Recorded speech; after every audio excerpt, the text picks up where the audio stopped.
मेरी इस नई कविता का नाम है चलो एक नया भारत बनाएं। लॉकडाउन के बाद हमें क्या करना चाहिए, कैसे आगे बढ़ना है, इसी को लेकर ये कविता है। चलो एक नया भारत बनाएं।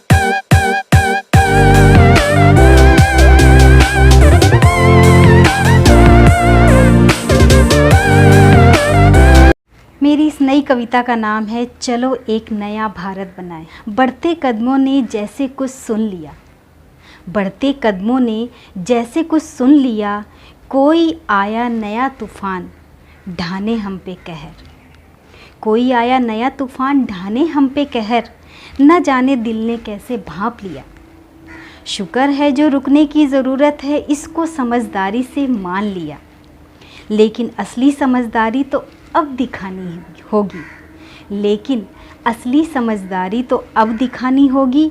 जब कदम निकलेंगे बाहर तो संभल कर रहना होगा। बंदिशें हटने के बाद जैसे नदी बेपरवाह बहती है, बंदिशें हटने के बाद जैसे नदी बेपरवाह बहती है, ऐसी बेपरवाही से खुद को बचाना और रोकना होगा। परीक्षा की घड़ी तो अब सामने है, परीक्षा की घड़ी तो अब सामने है, आज़ादी का मोल मानना होगा।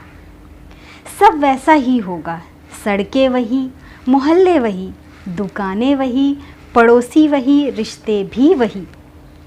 सब वैसा ही होगा, सड़कें वही, मोहल्ले वही, दुकानें वही, पड़ोसी वही, रिश्ते भी वही। मगर अब 2 कदम की दूरी रखनी ही होगी। कोरोना का मतलब कोई रोड पर ना निकले, कोरोना का मतलब कोई रोड पर ना निकले पहले था, लेकिन अब मतलब बदल गया है। अब कोरोना कोई रोएगा नहीं, ये सुन रहा है। तो अब आंसुओं को पोंछने का समय है। हाथ में हाथ ना सही, सुर में सुर मिलाकर नई धुन बनाने का समय है। संभल कर चलना है, पर अब जीवन को फिर से पटरी पर लाना होगा। संभल कर चलना है, पर अब जीवन को फिर से पटरी पर लाना होगा। नए विश्वास के साथ साथ नई राहों को तलाशना होगा।